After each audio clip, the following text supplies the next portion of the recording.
আখিরাত পরকাল চিনাইতে লাগলেন, নিজেদের বাস্তবতার জিনিসগুলো বুঝাইতে লাগলেন। এই দিনেও একটা বেয়াদব আবারও দাঁড়িয়ে গেল, তার নাম হলো আবু লাহাব, এবং সে পয়গম্বরকে বলল, তোমার হাতগুলো নষ্ট হয়ে যাক। আমার আল্লাহ রব্বে কারীম সহ্য করতে পারেননি, সঙ্গে সঙ্গে আয়াতে কারিমা অবতীর্ণ করে আল্লাহ তাআলা বদদুয়া দিয়ে বললেন, আবু লাহাব তুই নিজেও ধ্বংস হবি, তোর বিবিও ধ্বংস হবে। কে বলেছে? আওয়াজ দিয়ে বলেন না কে? তাব্বাত ইয়াদা আবি লাহাব ওয়া তাব মা আগনা আনহু মালুহু ওয়া মা কাসাব সায়াসলা নারান যাতা লাহাব ওয়া ইমরাআতুহু حمالة الحطب في جيدها حبل من مسد আল্লাহ রব্বে কারীম বদদুয়া দিলেন,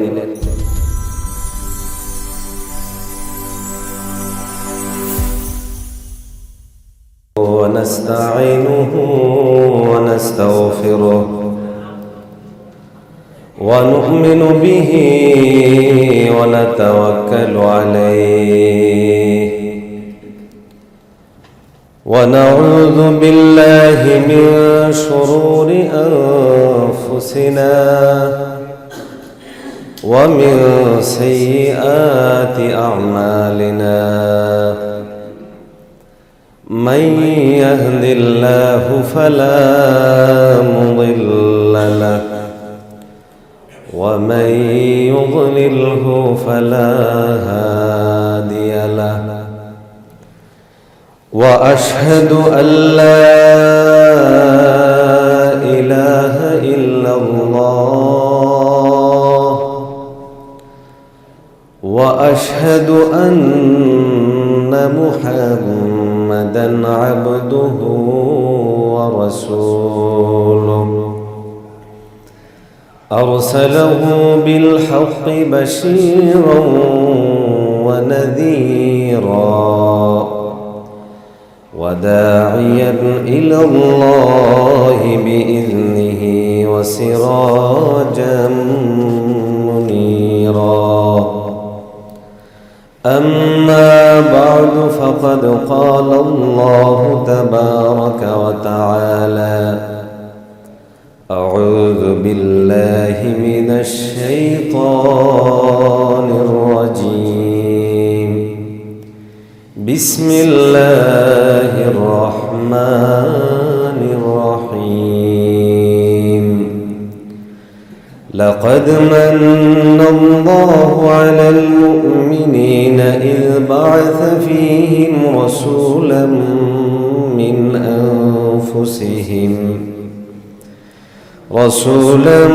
من أنفسهم يتلو عليهم آياته ويزكيهم ويعلمهم الكتاب والحكمة وإن كانوا من قبل لفي ضلال مبين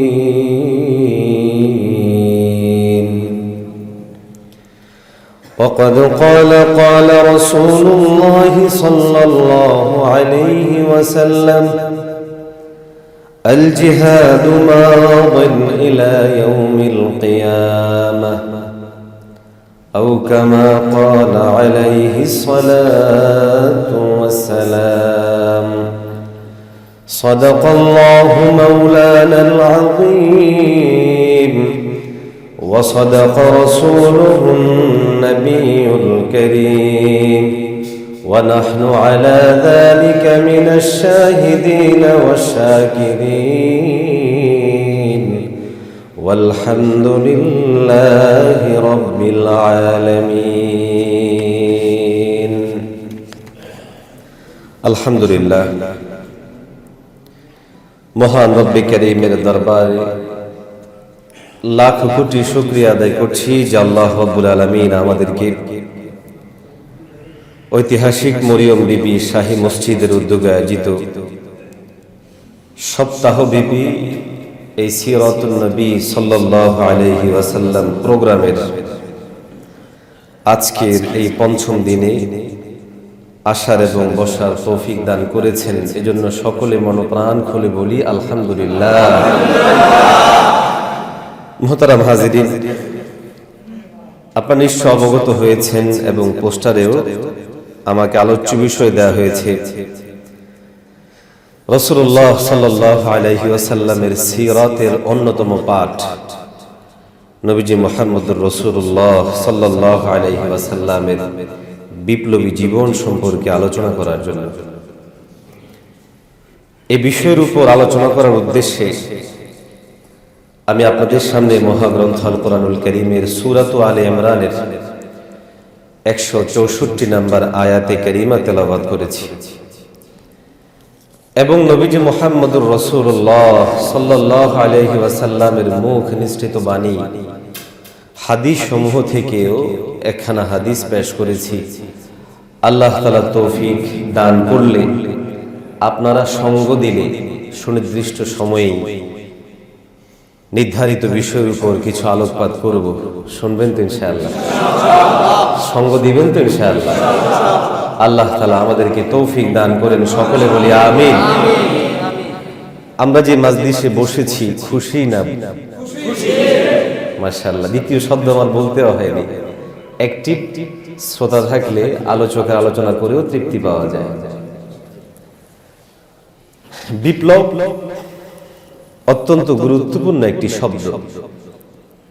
আজকে মিল্লাতে মুসলিমা বিপ্লব ভুলে গেছে, বিপ্লবের প্রক্রিয়া পদ্ধতি ভুলে গেছে এবং ইসলামে যে বিপ্লবী ধারণা দেয় সেই ধারণা আমাদের হৃদয় থেকে এখন বের হয়ে দিনের পর দিন আমরা শিয়ালের মতো হয়ে যাচ্ছি। কি বলে, ঠিক না বেঠিক? অথচ আমরা এমন ছিলাম না, হওয়ার কথাও না। দিনগত, ধর্মগত, পরিচয়গত এবং দুনিয়া আখিরাত বিবেচনায় শ্রেষ্ঠতম একটি জাতির নাম হলো মুসলমান। শ্রেষ্ঠতর একটি দ্বীনের নাম হলো ইসলাম। কিন্তু আজকে ইসলাম ও মুসলমানরা দিনের পর দিন, দিনের পর দিন সর্বদিক থেকে কোণঠাসা, দুর্বল হতে হতে এমন হয়েছে যেখানে একজন মুসলমানকে 100 জন কাফের ভয় পেত, এখন উল্টা হয়েছে। 100 জন মুসলমান একজন কাফেরকে ভয় পায়, এই জিনিস হওয়ার কথা ছিল না। এজন্য আমি চেষ্টা করব আপনাদের সামনে নবীজির বাস্তবিক বিপ্লবী রূপ রেখা, বিপ্লবের অর্থ, নবীজি কিভাবে বিপ্লব সাধন করেছেন, পুরো বিষয়গুলি তুলে ধরার জন্য আল্লাহ তাআলা তৌফিক দান করেন, সকলে বলি আমিন। প্রথমে আসি, বিপ্লব কাকে বলে? আধুনিক বাংলা অভিধানের 219 নম্বর পৃষ্ঠায়, যদিও এই সকল অভিধানগুলোর উপরে আমাদের খুব বেশি একটা ভরসা করা ঠিক না, অনেক শিক্ষিত মানুষ এখানে আছেন। কথাটা আমি কেন বলেছি, এটার লম্বা বিস্তারিত বিশ্লেষণ ব্যাখ্যা আমার কাছে আছে। তবু কিছু কিছু বিষয়কে রেফারেন্স হিসেবে মাঝে মধ্যে দেয়া লাগে বোঝার জন্য।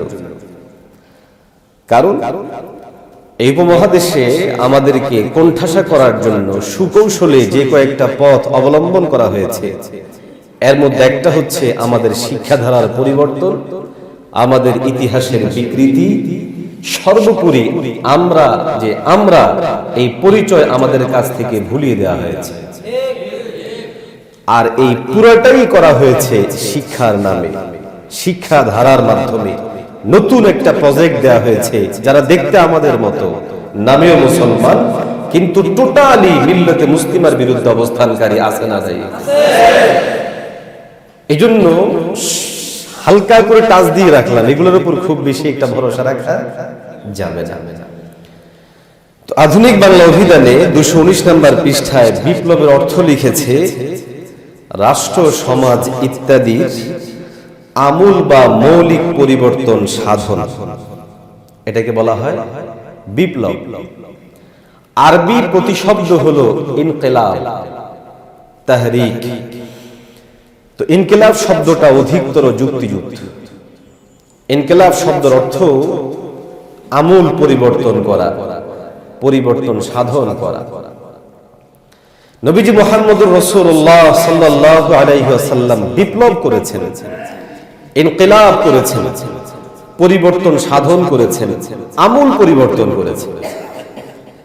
এখন নবীজি কোন জিনিসকে পরিবর্তন করলেন, কি পরিবর্তন করলেন, কি জিনিস ছিল সেটাকে বাদ দিয়ে কোন জিনিসকে দিলেন, এই বিষয়গুলো আগে আমাদের সামনে একটু পরিষ্কার থাকতে হবে।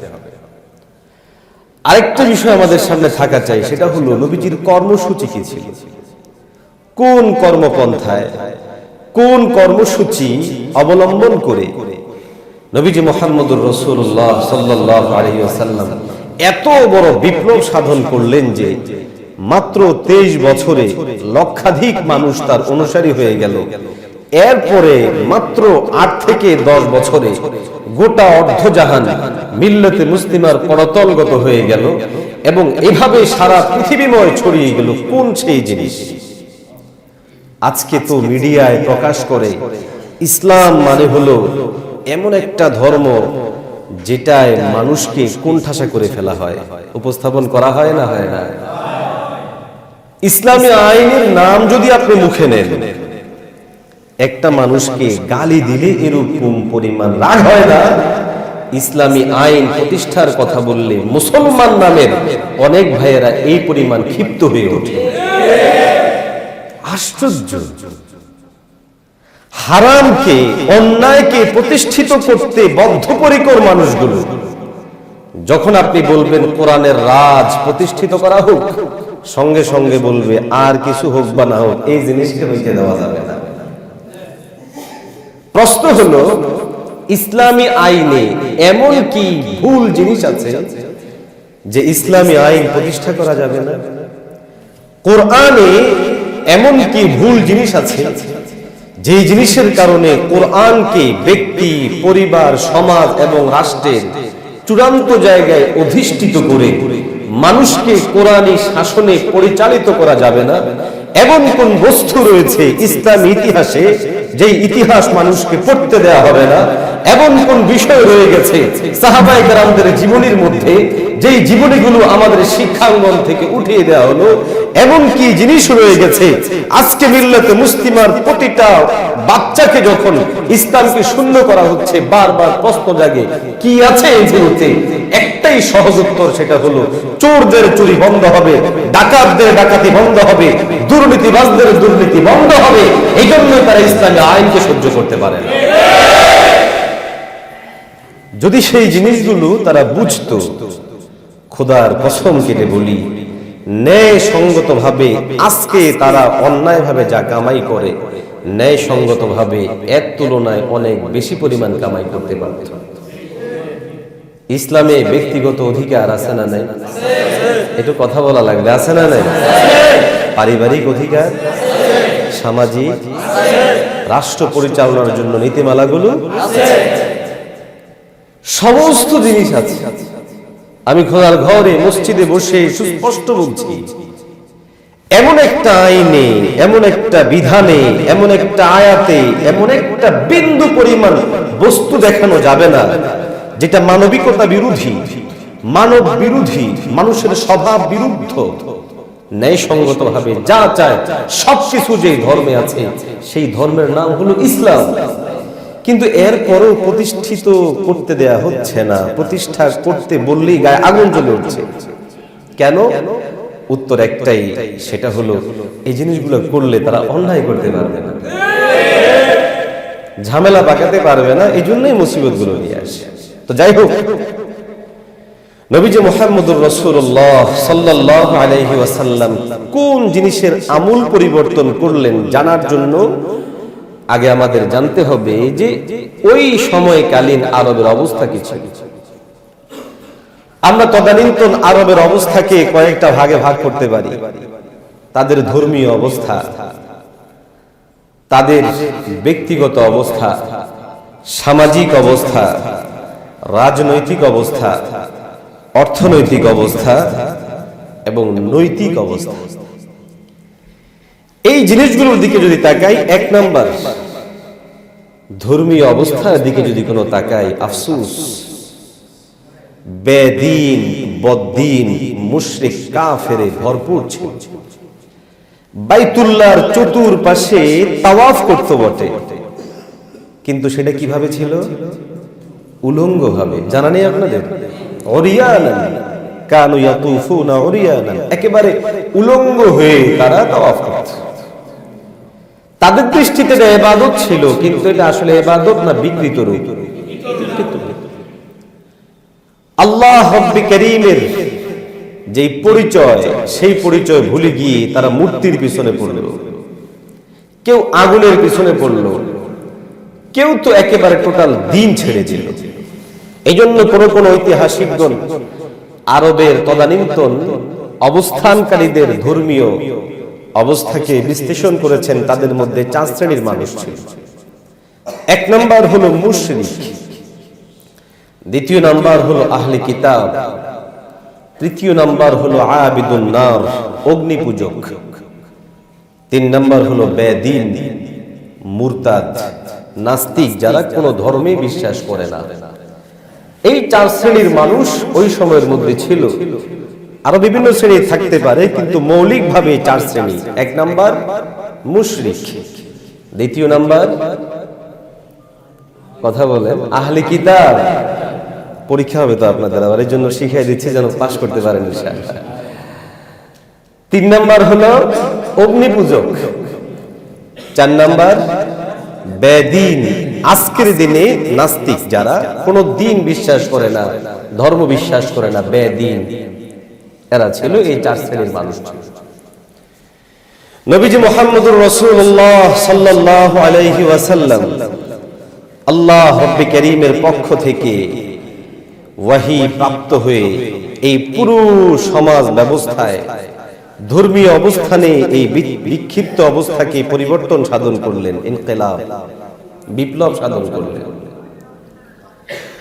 রাজনৈতিক অবস্থা কি ছিল? ঐতিহাসিকগণ লেখেন রাজনৈতিকভাবে তারা টোটাল গোত্রে গোত্রে চূড়ান্ত পর্যায়ের দ্বন্দ্বে নিমজ্জিত ছিল।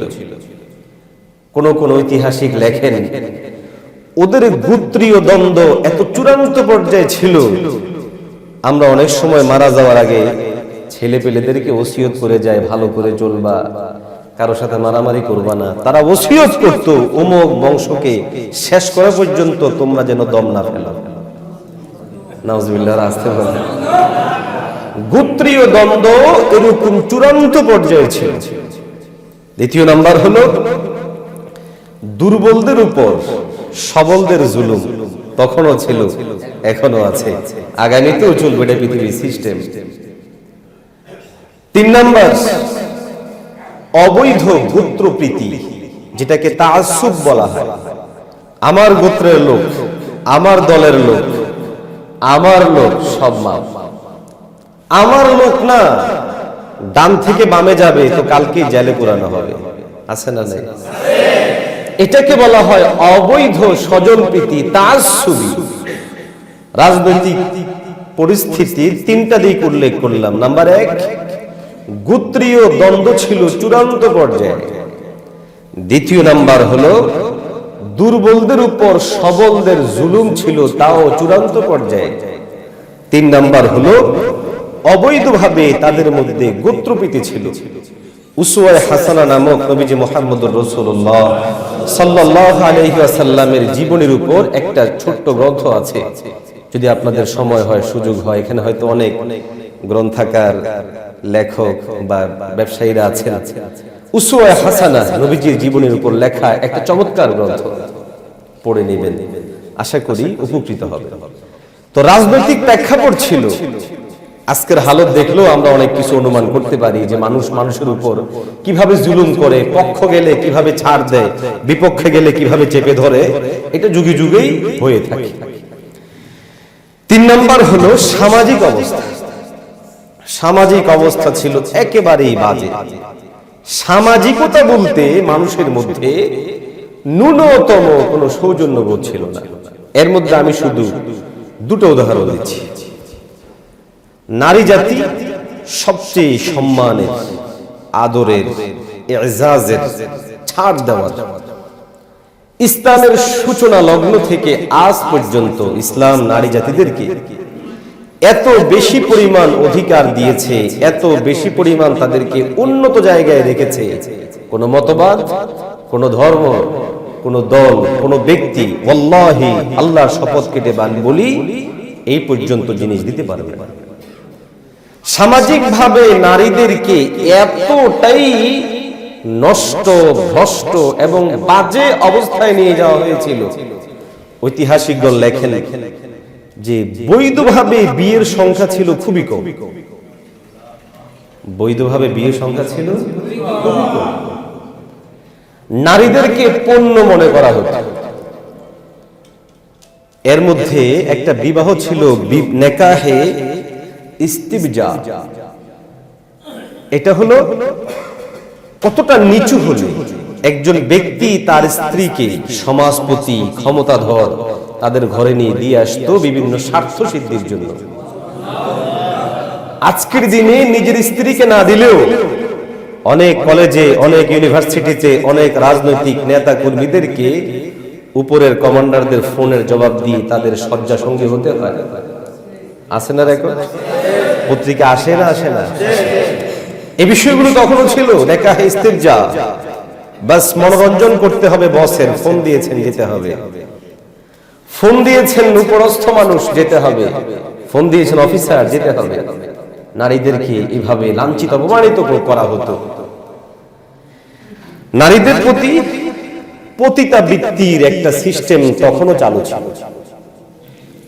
আজকে আফসোস আমাদের জন্য, মুসলিম দেশে মুসলমান স্বরাষ্ট্রমন্ত্রীর সামনে সাংবাদিক, যাদেরকে আমরা জাতির বিবেক বলি, এই মানুষেরা স্বরাষ্ট্রমন্ত্রীকে অ্যাটাক করছে একের পর এক। উনি বারবার পতিতালয় ইস্যুটাকে কেটে যাওয়ার চেষ্টা করছে। ওরা আবার বলছে এখনো কি সময় হয়নি বাংলাদেশে পতিতালয় খুলে দেওয়ার, পতিতালয়গুলো আরো ব্যাপক করার। বিশ্বাস করুন, এই ধরনের সাংবাদিক যারা প্রত্যেকটার বংশ পরিচয় জানা দরকার, তাদেরকে কারা নিয়োগ দিয়েছে সেই জিনিসগুলো বের করা দরকার। রাষ্ট্রের চূড়ান্ত একজন ব্যক্তির সামনে এরকম কথা বলার মতো বেয়াদবি যারা করতে পারে, তারা এই দেশ, এই সমাজ এবং এই মানবতার শত্রু হিসেবে আমরা তাদেরকে বলতে চাই। ভালো মানুষ কোনোদিন পতিতালয়ের কথা বলতে পারে? আমার তো এমনি শরম লাগতেছে বলতে গিয়ে, কিন্তু বলতে বাধ্য। আলোচনার প্রেক্ষিতে আসবে, যেহেতু আমার মূল আলোচনাটা হচ্ছে নবীজি কোন জিনিসকে পরিবর্তন করলেন, এজন্য আমার আনতে হবে। পতিতালয় ছিল, পতিতাবৃত্তি ছিল। নারীদের মধ্যে একটা বিশাল অংশ মারাত্মক ধরনের পারিবারিক মানসিক পেরেশানিতে ভুগত। আজকের এটা ইউরোপ আমেরিকায় আছে। সেটা কেমন?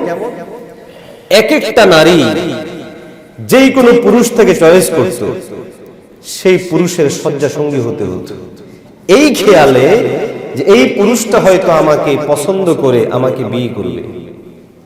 কিন্তু বিয়েটাও স্বাভাবিক পরিবেশে হতো না। এক একটা নারী 10 জন 12 জন পুরুষের শয্যা সঙ্গী হওয়ার পর যখন কোনো বাচ্চা হতো, বাচ্চার চেহারাটা যার সাথে মিলত তার সাথে বিয়ে দেওয়া হতো। ভালো ছিল? কথা বলে কত নিকৃষ্ট, কত নিচু এবং কত বাজে সিচুয়েশন তৈরি হলে একটা মনুষ্য সমাজে এরকম অমানবিক, অমানসিক জিনিসগুলো থাকতে পারে। আজকের দিনে পশ্চিমা বিশ্বে ব্যাপক, আমাদের অনেকেই বারবার আমাদেরকে পশ্চিমের কথা বলে, ইউরোপ আমেরিকার মতো আমাদেরকে উন্নত করার কথা বলে। মাপও চাই, দোয়াও চাই। যদি উন্নত করা অর্থ হয় এরকম আমার মা বোনদেরকে অনিশ্চিত জীবনের মধ্যে ফেলে দেওয়া, যদি উন্নতের মানে হয় ধারাবাহিকভাবে মানুষকে ওপেন সেক্সের প্রতি উদ্বুদ্ধ করা, লিভ টুগেদারের প্রতি উদ্বুদ্ধ করা, তাহলে আমাদের জন্য আবশ্যক হয়ে যাবে অন্য কিছুর জন্য আন্দোলন করি বা না করি, এই সব জিনিসকে প্রতিহত করার জন্য আমাদের আন্দোলন করা যাবে। কারণ তখন আর মানুষ থাকবে না। এই সব মানুষগুলো জালেম হয়ে যাবে, অমানুষ হয়ে যাবে, পশু হয়ে যাবে, শূকর, কুকুর, বিড়াল, এবং চতুষ্পদ জন্তু ছাড়া কেউ এরকম সমানে পুরুষের সাথে সঙ্গম করতে পারে? কথা বলেন, পারে? তো মানুষ হিসেবে রাসূলুল্লাহ সাল্লাল্লাহু আলাইহি ওয়াসাল্লাম মানুষকে মানুষ বানিয়েছে। এই ছিল নারীদের অবস্থা। সামাজিক অবস্থার মধ্যে শিশু বাচ্চাদের অবস্থা কি ছিল?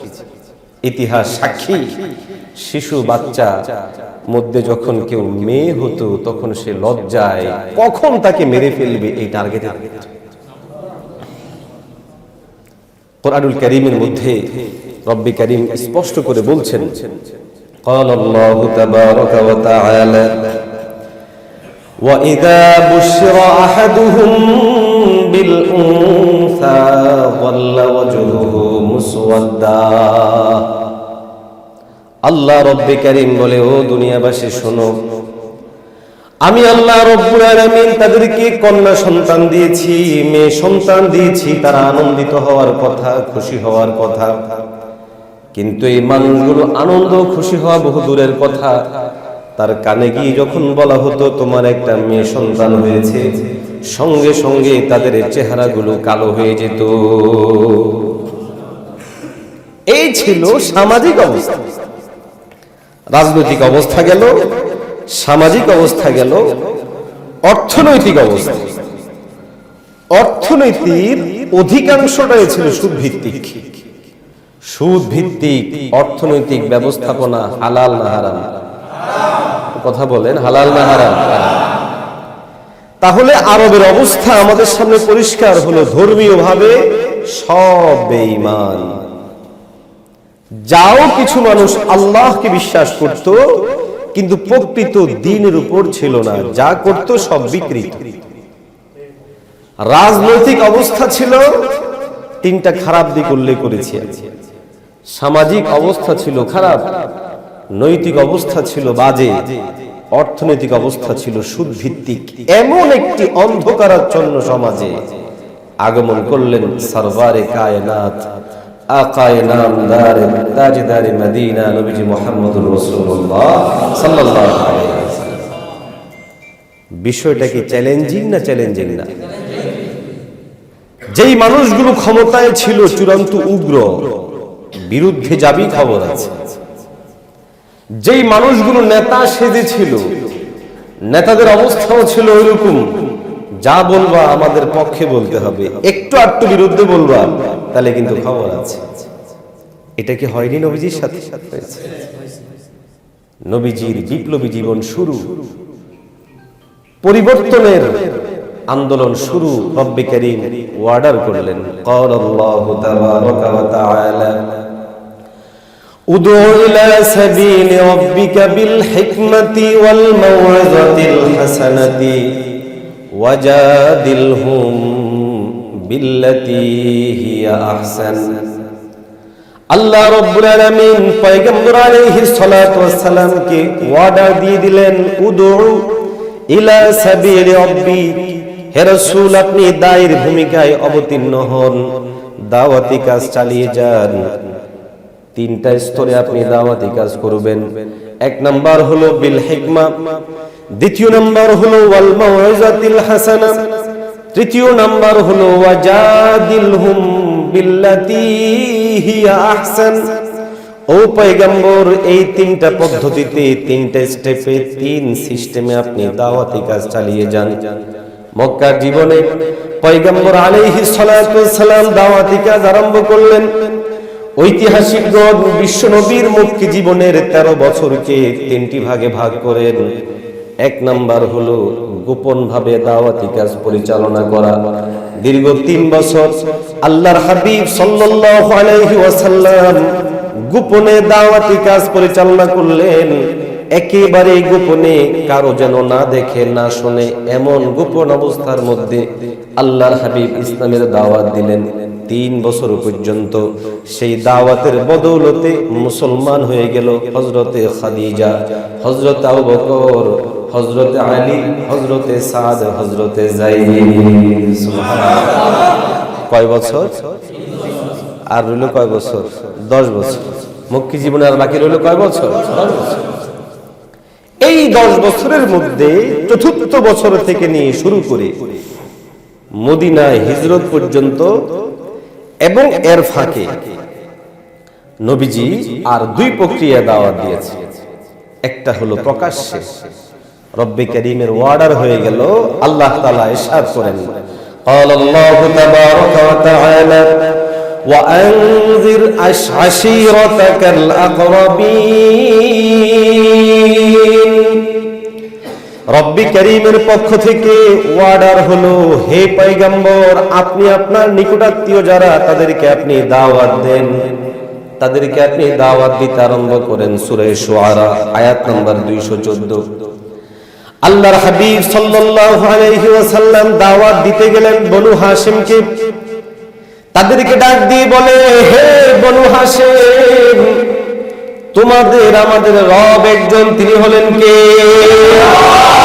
পয়গম্বর আলাইহিস সালাতু ওয়াস সালাম যখন বনু হাশিমকে দাওয়াত দিলেন, পরকাল আখিরাত দুনিয়ার পুরো বিস্তারিত বয়ানগুলো তুলে ধরলেন। সঙ্গে সঙ্গে একটা বেয়াদব পয়গম্বর আলাইহিস সালাতু ওয়াস সালামের সাথে অশালীন অসভ্য বেয়াদবি আচরণ করে বাধা দিল। তার আবারও লোকদেরকে দাওয়াত দিয়ে আহ্বান করতে লাগলেন, রব্বে কারীমকে চিনাইতে লাগলেন, আখিরাত পরকাল চিনাইতে লাগলেন, নিজেদের বাস্তবতার জিনিসগুলো বুঝাইতে লাগলেন।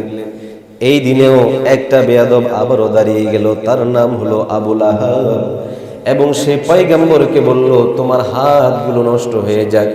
আমার আল্লাহ রব্বে কারীম সহ্য করতে পারেননি। সঙ্গে সঙ্গে আয়াতে কারিমা অবতীর্ণ করে আল্লাহ তাআলা বদদুয়া দিয়ে বললেন, আবু লাহাব, তুই নিজেও ধ্বংস হবি, তোর বিবিও ধ্বংস হবে। কে বলেছে? আওয়াজ দিয়ে বলেন না, কে? তাব্বাত ইয়াদা আবি লাহাব ওয়া তাব মা আগনা আনহু মালুহু ওয়া মা কাসাব সায়াসলা নারান যাতা লাহাবিন ওয়া ইমরাআতুহু হাম্মালাতাল হাতাব ফি জিদিহা হাবলুম মিন মাসাদ। আল্লাহ রব্বে কারীম বদদুয়া দিলেন, জাহান্নামের ঘোষণা দিলেন, এবং আবু লাহাবের যে কোনো জিনিস কোনো কাজেই আসবে না এই ঘোষণা দিয়ে দিলেন কে? সব জিনিসগুলো রব্বে কারীম স্পষ্টতর জানিয়ে দিলেন। নবীর সাথে বেয়াদবি করে কেউ কোনোদিন টিকতে পারেনি। মাওলানা কারীম স্বয়ং তার বিচার করেছেন। আবু লাহাবকে দুনিয়ার জমিনে থাকতেই সুস্পষ্ট আল্লাহ বদদুয়া দিয়েছেন।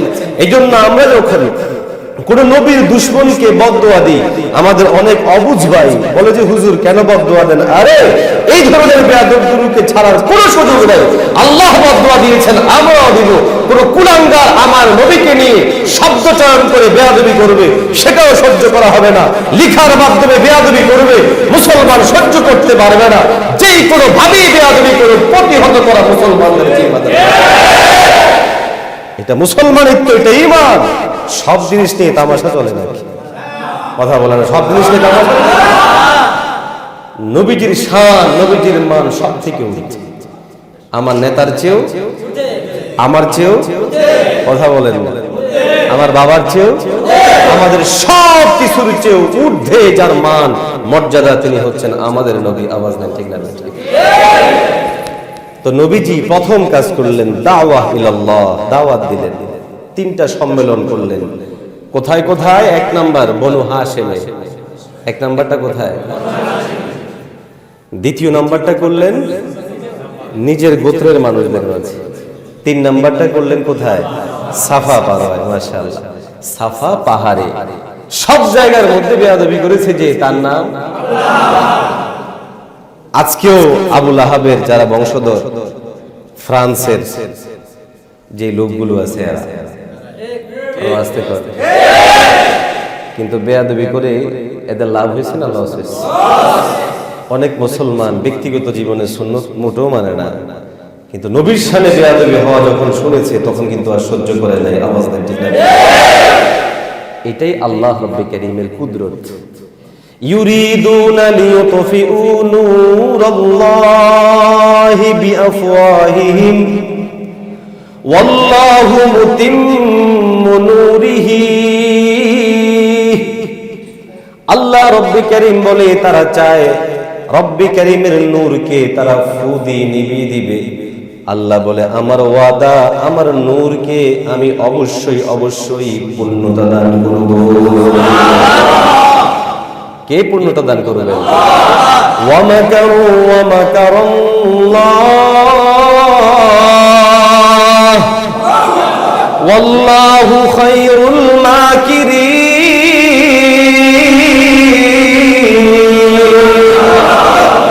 আল্লাহ রব্বি কারীম বলে ওয়া মাকারু, হে বেঈমানের দল, তোমরা আমার সাথে ধোঁকাবাজি করো, প্রতারণা করো, ষড়যন্ত্র করো, মাকার করো। ওয়া মাকারাল্লাহ, আল্লাহ বলে আরে তোদের ওই সকল ষড়যন্ত্রের বিপরীতে আমি মালিক বড় মাকার করনেওয়ালা। মকর মানে হলো কৌশল করনেওয়ালা। উত্তম কৌশল করনেওয়ালা একজন আছেন, তিনি হলেন কে?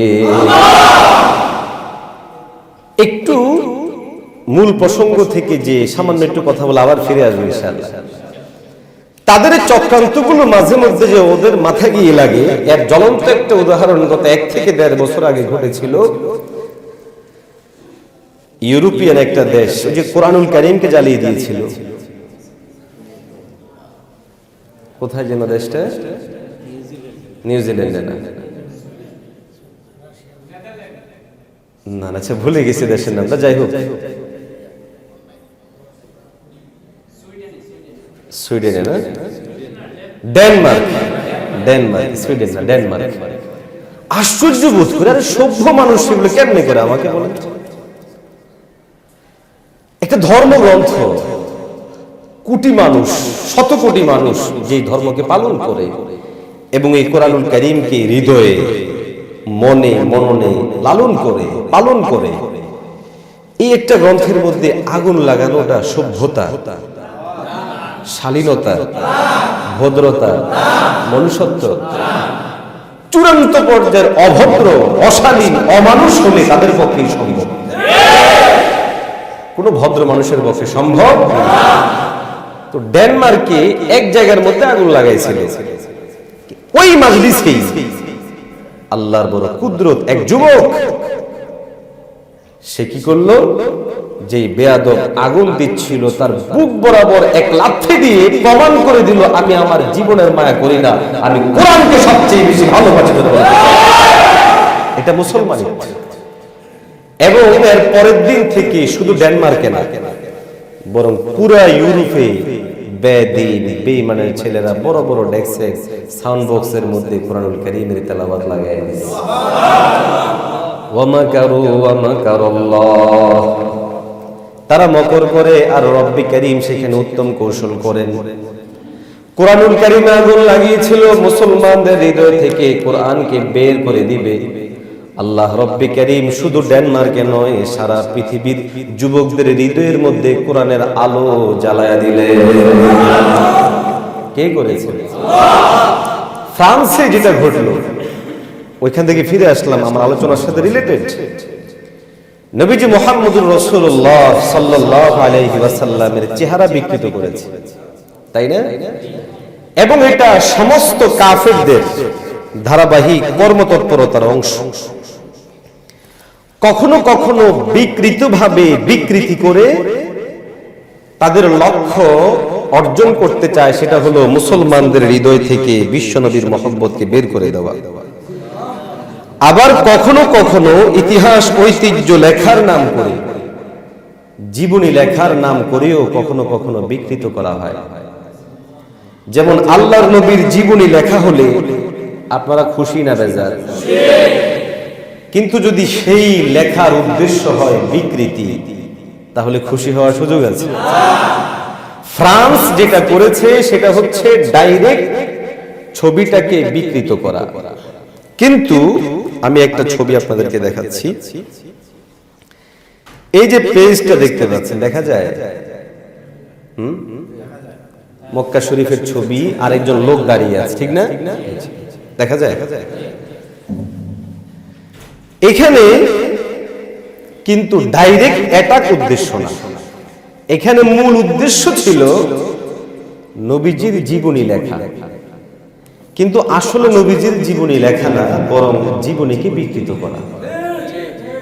যেমন 1 নম্বর দেখুন, নামের বিকৃতি। নবীজির নাম কি? মুহাম্মদ। আরবি বিশুদ্ধ উচ্চারণ কি হবে? মুহাম্মদ। কিন্তু এই যে দেখেন এখানে লিখছে মোহাম্মদ। আপনারা হয়তো বলবেন যে টাইপিং মিস্টেক। না, এই বইয়ের সব জায়গায় হুবহু এই নামটাই আনা হয়েছে। আশ্চর্য কথা হলো, আল্লাহ তাআলা নবীরে এমন একটা নাম দিয়েছে, ওরা গালি দিলেও আগে প্রশংসা করতে হয়, এরপরে গালি দিতে হয়। আমার নবীর নাম কি? মুহাম্মদ। অর্থ কি? প্রশংসিত। তো এই জন্য আপনি দেখবেন মুক্তমনা ব্লগ যেটা আছে, এ নিয়ে আমার বেশ কিছু ভিডিও আছে অনলাইনে, আরো ভিডিও আসবে ইনশাআল্লাহ, বইও আমরা লিখছি, চেষ্টা করছি। সেখানেও দেখবেন কোথাও মোহাম্মদ, কোথাও মোহাম্মদ, এভাবে বিভিন্ন ভাবে বিকৃত করা হয়। অথচ আল্লাহ রব্বি কারীম নবীজির নাম কোরআনে হাকিমের মধ্যে রাখছেন না রাখেন না? মুহাম্মাদুর রাসূলুল্লাহ ওয়াল্লাযীনা মা'হু আশিদ্দাউ আলাল কুফফারি রুহামাউ বাইনাহুম। আছে না নাই? মুহাম্মদ নামটা স্পষ্টতর আছে, সূরার নাম আছে মুহাম্মদ। এমন একটা সুস্পষ্ট নামকে কেউ যদি মোহাম্মদ লেখে, এটার কোনো অর্থ নাই। তাহলে আপনি কি এটাকে স্বাভাবিক মনে করেন না অস্বাভাবিক? দ্বিতীয় নাম্বার হলো এই যে দেখুন ছবি। এই যে ছবিটা দেয়া হলো, আমাদের নবী কি দেখতে এরকম ছিল? কথা বলেন, এরকম ছিল? মানে এরকম দাড়ি কাটা, দেখতে এরকম হিংস্র, এরকম ছিল?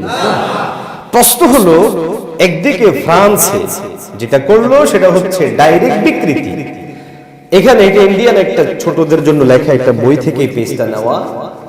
এখানের মধ্যে কিন্তু জীবনী উল্লেখের নামে নবীজিকে বিকৃত করা হলো। সবগুলো টার্গেট কি? একটাই, সেটা হলো নবীজি মুহাম্মদুর রাসূলুল্লাহ সাল্লাল্লাহু আলাইহি ওয়াসাল্লামকে আমরা যেইভাবে জানি, যেইভাবে নবীজি গোটা বিশ্বময় পরিচিত, সেই পরিচিতিকে নিঃশেষ করে দেওয়া। মুসলমানরা হৃদয়ে যে আবেগ নিয়ে মদিনাতুর রাসূলের মধ্যে সালাতু সালাম পেশ করতে যায়, সেই আবেগকে বের করে দিয়ে মূর্তির ভাস্কর্যের সংস্কৃতির আদলে একটা ছবি অঙ্কন করে পয়গম্বর আরবি সাল্লাল্লাহু আলাইহি ওয়াসাল্লামকে কলুষিত করা। খোদার কসম কেটে বলি মুসলমান, এটা ইমানি জিম্মাদারি। নিজের বাবার ইজ্জত গেলে সহ্য করা যেতে পারে, মায়ের ইজ্জত গেলে সহ্য করা যেতে পারে, কিন্তু আমার নবীর ইজ্জতের উপর আঘাত আসলে মুসলমান হিসেবে আমি সহ্য করতে পারি না। যেটা বলে এটা আমার মুসলমানি, এটা থাকতেই হবে। যতদিন থাকবে ততদিন আমি পূর্ণ ঈমানওয়ালা। যেই দিন এই জিনিস দূর হয়ে যাবে, তো মনে রাখা চাই সেই দিন বুঝে নিতে হবে আমার ঈমানের মধ্যে ঘাপলা আছে, ঈমানের মধ্যে দুর্বলতা আছে, ঈমানের মধ্যে শর্ট চলে আসছে। আমার ঈমানকে ধার দিতে হবে। বলে হুজুর বানায়া বললাম, বানিয়ে বললাম?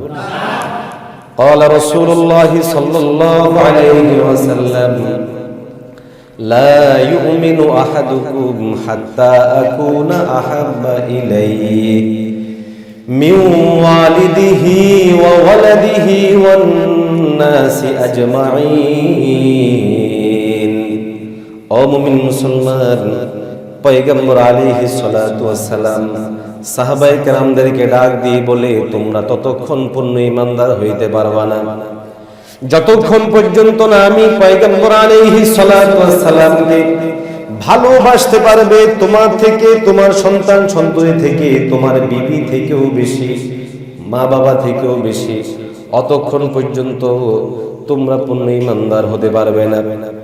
হযরত ওমর রাদিয়াল্লাহু তাআলা আনহু চিন্তা ফিকির করে স্পষ্ট করে বলল, ইয়া রাসূলুল্লাহ, ইয়া হাবিবাল্লাহ, আমি চিন্তা ভাবনা করে দেখেছি, আমি আপনাকে মহব্বত করি আমার সন্তান সন্ততি থেকেও বেশি, আমার মাল ও দৌলত থেকেও বেশি। তবে আজও মনে হয় আমি আমার নিজ থেকে আপনারে বেশি মহব্বত করতে পারি নাই। আল্লাহর হাবিব সাল্লাল্লাহু আলাইহি ওয়াসাল্লামের কাছে যখন বলল, গো আল্লাহর হাবিব, তাহলে আমার হালত কি হবে? আল্লাহর হাবিব বললেন, এখনো পূর্ণ ঈমানদার হওনি। ওমর রাদিয়াল্লাহু তাআলা আনহু চিন্তিত পেরেশানিত হয়ে গেলেন। তবে ঈমানের মান উন্নয়ন করার মতো সেই ফিকির, সেই চিন্তা হযরত ওমর রাদিয়াল্লাহু তাআলা আনহুর মধ্যে বিদ্যমান ছিল। জুহুদ করলেন, মুজাহাদা করলেন, চেষ্টা করলেন। আল্লাহ রাব্বুল আলামিন সেই জুহুদের বদৌলতে ওমর রাদিয়াল্লাহু তাআলা আনহুর দিলের মধ্যে ঢেলে দিলেন এবং এই পর্যায়ে তিনি মান উন্নয়ন হয়ে গেল। হযরত ওমর রাদিয়াল্লাহু তাআলা আনহু আল্লাহর হাবিবকে নিজের জানের চেয়েও বেশি ভালোবেসে ফেললেন। আল্লাহর হাবিবের দরবারে রিসালাতে যে বলল, ইয়া রাসূলুল্লাহ, ইয়া হাবিবাল্লাহ, এখন আমি আপনাকে আমার নিজের জীবনের চেয়েও বেশি ভালোবাসি। আল্লাহর হাবিব তখন বললেন, আল-আন, আল-আন, এখন তুমি পূর্ণ ঈমানদার হয়েছো। আল্লাহু আকবার, জোরে বলেন না আল্লাহ। মুসলমান ভাইরা আমার, হযরত ওমর রাদিয়াল্লাহু তাআলা আনহু পয়গম্বর আলাইহিস সালাতু ওয়াস সালামকে নিজের জীবনের চেয়েও বেশি ভালোবাসতেন বিধায় যেই দিন শুনেছেন পয়গম্বর আমার আর দুনিয়ার মধ্যে বেঁচে নাই, শোনার সঙ্গে সঙ্গেই তরবারি খাপ মুক্ত করে বলেছেন, আর কেউ জবান দিয়ে এই কথা বের করো না, আমার কলিজার টুকরা নবী দুনিয়ার মধ্যে নাই। যদি বের করো আমি তার গর্দানকে তার শরীর থেকে বিচ্ছিন্ন করে দেব। লোকেরা সকলে পেরেশানিত, চিন্তিত হয়ে যায়, আর বলে কি হলো? আবু বকর রাদিয়াল্লাহু তাআলা আনহুর কাছে যে বলল, আবু বকর, ওমর তো এই কথা বলে তরবারি খাপ মুক্ত, বলাও যাচ্ছে না, নবী আমার দুনিয়ার মধ্যে নাই। এইবার আবু বকর রাদিয়াল্লাহু তাআলা আনহু নবীজিকে অনেক মহব্বত করতেন, তবে হযরত আবু বকর রাদিয়াল্লাহু তাআলা আনহুর মধ্যে এরকম ভার নেওয়ার মতো হেলেম ছিল। আবু বকর রাদিয়াল্লাহু তাআলা আনহু হযরতে ওমর রাদিয়াল্লাহু তাআলা আনহুকে সান্ত্বনা দেন। এভাবে সাহাবায়ে কেরাম পয়গম্বরকে মহব্বত করেছেন, ভালোবেসেছেন। আজকে যারা আমরা ঈমানওয়ালা দাবি করি, আমাদেরকেও এইভাবে নবীজিকে ভালোবাসতে হবে। আওয়াজ দেন ঠিক কি না? আল্লাহর হাবিবের একজন সাহাবীর নাম ছিল হযরতে খুবাইব কিংবা খাব্বাব রাদিয়াল্লাহু তাআলা। একেবারে ফাঁসির মঞ্চের মধ্যে হাজির হযরতে খাব্বাব। একটু পরে উনাকে ফাঁসি দেওয়া হবে। এর আগে উনাকে থুতু নিক্ষেপ করা হয়েছে, বালু নিক্ষেপ করা হয়েছে, পাথর নিক্ষেপ করা হয়েছে, শরীরগুলোকে টুকরা টুকরা করে ফেলা হয়েছে, গোটা শরীর রক্তাক্ত। ব্যথাতুর সাহাবী, ওই ব্যথার কারণে চোখ দিয়ে অঝোর ধারায় পানি পড়তেছিল, কিন্তু ঈমানের মধ্যে বিন্দু পরিমাণ কমতি আসে নাই। কাফেররা বাহ্যিক চোখের পানি দেখে মনে করছে হয়তো সে দুর্বল হয়ে গেছে, এখন বেঈমান বানানো যাবে। প্রস্তাব পাঠানো হলো, বলো তুমি রাজি কিনা, তোমার জায়গায় তোমার পয়গম্বরকে এনে ফাঁসি দেওয়া হবে, তোমাকে ছেড়ে দেওয়া হবে। সাহাবী রাসূল ডাক দিয়ে বলে, শোনো বেঈমানের দল, আমার জায়গায় আমার পয়গম্বরকে ফাঁসি দেওয়া বহু দূরের কথা, আমার জীবদ্দশায় আমার নবীর পায়ের মধ্যে একটা কাঁটা বিঁধবে, এই জিনিসটা আমি কোনোদিন সহ্য করব না। ঈমানওয়ালার বক্তব্য এইরকমই হবে। সব যেতে পারে, চূড়ান্ত পর্যায়ে চ্যালেঞ্জ আসতে পারে, ফাঁসি হবে, হোক সম্পদ নেওয়া হবে, হোক চেয়ারকে কেড়ে নেওয়া হবে, হতে পারে আমার সব কিছু ছিনিয়ে নাও, সমস্ত জিনিসকে তোমরা বিচ্ছিন্ন করে দাও, তবু আমার পয়গম্বরের ইজ্জত, পয়গম্বরের ওয়াকার, পয়গম্বরের মহব্বতকে আমার দিল থেকে বিন্দু পরিমাণ তোমরা সরাইতে পারবে না। এটা একজন মুসলমানের অবশ্যই ঈমানি কুওয়াত থেকে হওয়া উচিত এবং ঈমানওয়ালার আচরণটা এরকমই হওয়া উচিত। তো নবীজি মুহাম্মদুর রাসূলুল্লাহ সাল্লাল্লাহু আলাইহি ওয়াসাল্লামকে নিয়ে কুফফারদের চক্রান্ত যত ছিল, আল্লাহ রব্বে কারীমের পক্ষ থেকে সেগুলোকে উল্টায়া রব্বে কারীম সেগুলোর ফলাফল ভালো করে দিয়েছেন। জোরে বলেন সুবহানাল্লাহ। আল্লাহর হাবিব যখন প্রথম দাওয়াতি কাজ শুরু করেন, বিপ্লবের সূচনা, ইনকিলাবের সূচনা, পরিবর্তনের সূচনা, তখনও নবীজির বিরুদ্ধে ষড়যন্ত্র হয়েছিল না হয় নাই? লোকেরা বলতো যে সে হলো সাহের, জাদুকর। নবীজি কি জাদুকর। কেউ কেউ বলতো রে ওটা তো একটা পাগল। আজকের দিনেও হক কথা বললে অনেক সময় আলেম ওলামাকে অনেকে বুঝে হোক না বুঝে হোক ফ্যাট দিয়ে বসে, আছে না নাই? এরকমও হয়, আলেম ওলামাকে কিচ্ছু মনে হয় না। তো আপনারা কিসের আলেম ওলামা?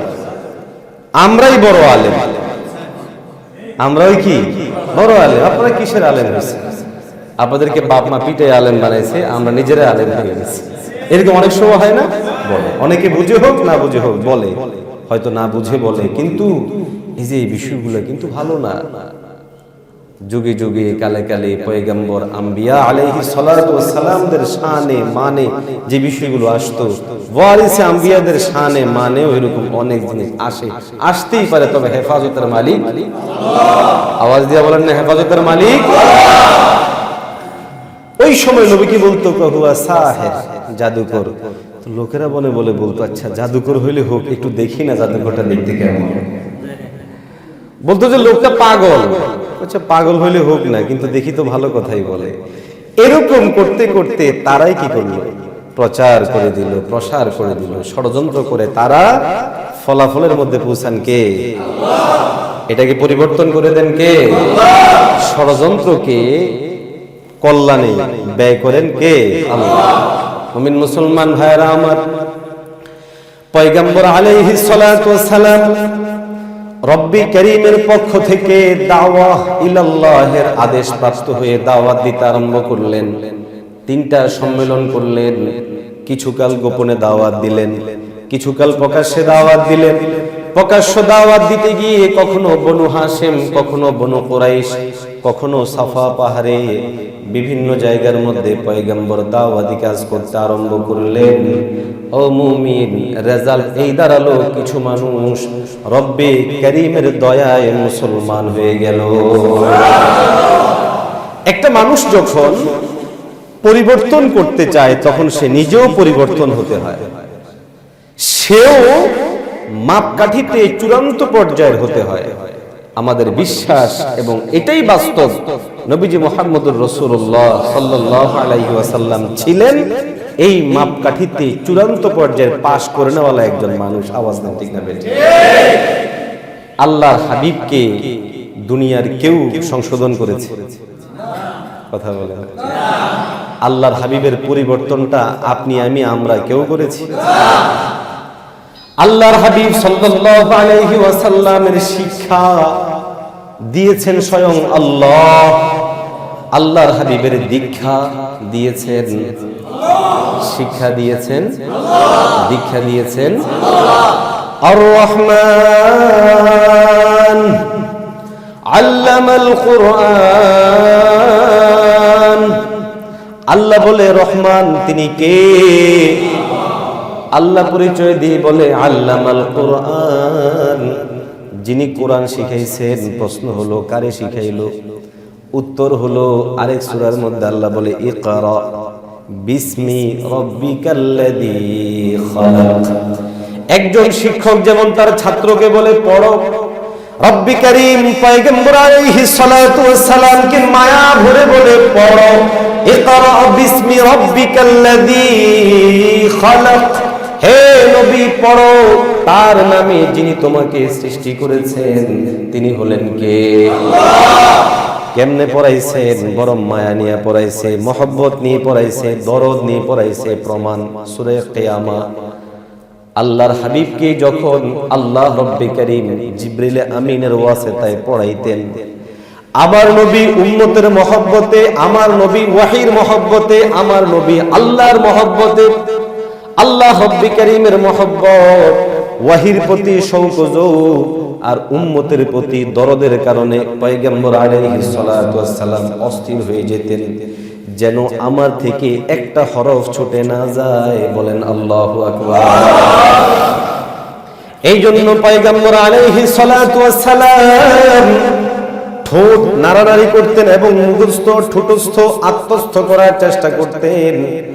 আল্লাহ রাব্বুল আলামিন জিবরিল আমিনের মাধ্যমে ওয়াহি অবতীর্ণ করে সান্ত্বনা দিলেন, মায়া দিয়ে বললে, ও পয়গম্বর, কেন এতে বেশি পরিমাণ ঠোঁট নাড়াচাড়া করেন? দরকার নেই তো, আমি আল্লাহ রাব্বুল আলামিন সমস্ত জিনিসগুলোর জিম্মাদারি নিয়ে নিলাম।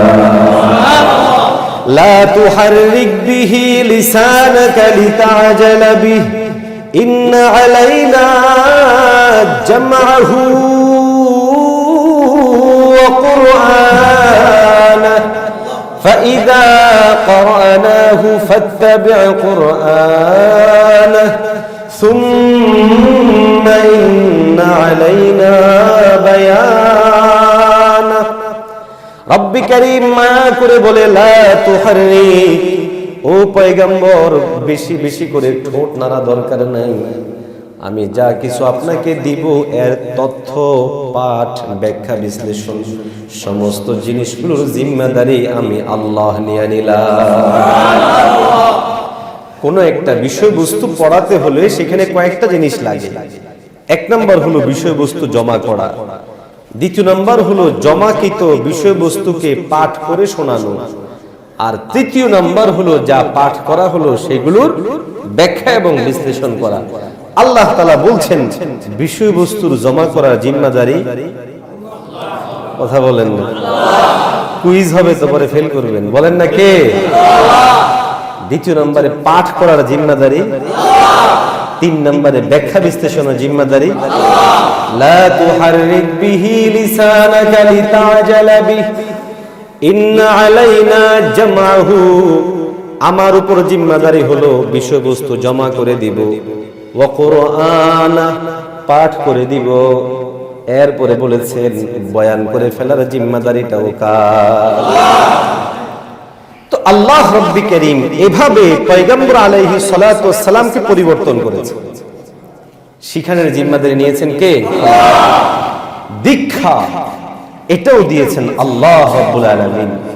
এবং যত রকমের কলুষিতা হতে পারে সমস্ত কলুষিতা থেকে নবী তো এমনিই মুক্ত ছিলেন, এরপরেও নবীজির শক্কে সদর করা হয়েছে, বুককে কি করা হয়েছে? বিদীর্ণ করা হয়েছে। শক্কে সদর অপারেশন, ওপেন হার্ট সার্জারি কি করা হয়েছে? ওপেন হার্ট সার্জারি করা হয়েছে।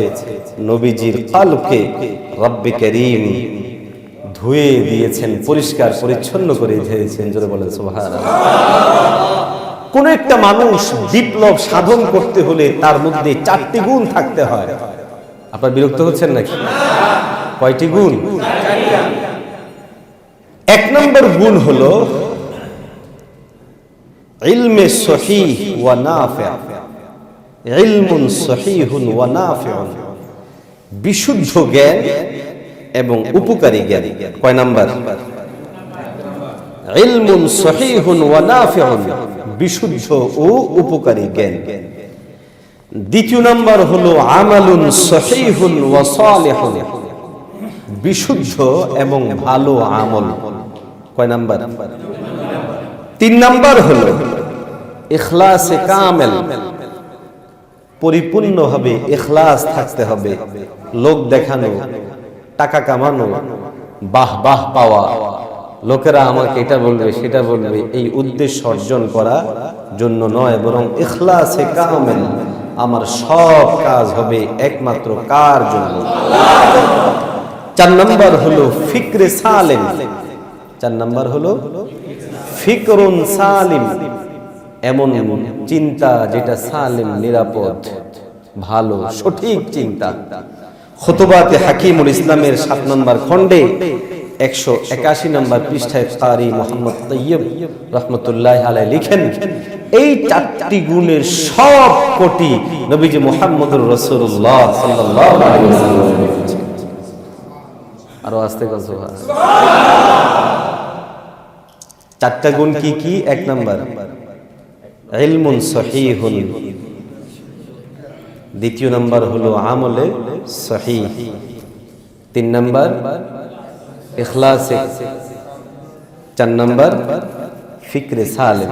4 নাম্বার ফিকরে সালিম। এই 4 জিনিসের সব কয়টা নবীজি মুহাম্মদুর রাসূলুল্লাহ সাল্লাল্লাহু আলাইহি সাল্লামের মধ্যে ছিল। এবারে আসুন কর্মসূচি কি ছিল নবীর, কি কি কাজের ভিত্তিতে এই বিশাল বড় বিপ্লব সাধন করলেন, বৈপ্লবিক পরিবর্তন করলেন, জানা দরকার আছে না নাই? আল্লাহু তাবারাকা ওয়া তাআলা লাকাদ মান্নাল্লাহু আলাল মুমিনিনা ইয বা'আসা ফীহিম রাসূলা মিন আনফুসিহিম ইয়াতলু আলাইহিম আয়াতিহি ওয়া ইউযাক্কিহিম ওয়া ইউআল্লিমুহুমুল কিতাবা ওয়াল হিকমা। আল্লাহ রাব্বুল আলামিন মহাগ্রন্থ আল কোরআনুল কারীমের সূরা আলে ইমরানের 164 নম্বর আয়াতে কারীমার মধ্যে পয়গম্বর আলাইহিস সালাতু ওয়াস সালামকে কি কি কর্মসূচি দিয়েছেন, কি কি কর্মসূচিগুলোর আলোকে পয়গম্বর দাওয়াতি কাজ করতেন, এটার বিস্তারিত বর্ণনা দিলেন। এক নম্বর কাজ হলো আল্লাহ রাব্বুল আলামিন পয়গম্বর আলাইহিস সালামকে জিম্মাদারি দিয়েছেন ইয়াতুলু আলাইহিম আয়াতি। তাফসীরে ইবনে কাসিরের 2 নম্বর খণ্ডের মধ্যে 176 নম্বর পৃষ্ঠায় আয়াতিহির তাফসীর লেখা হয়েছে আইন কোরআন। পয়গম্বরের 1 নম্বর জিম্মাদারি ছিল কোরআনুল কারীমকে লোকদের মধ্যে তেলাওয়াত করে শোনাতে।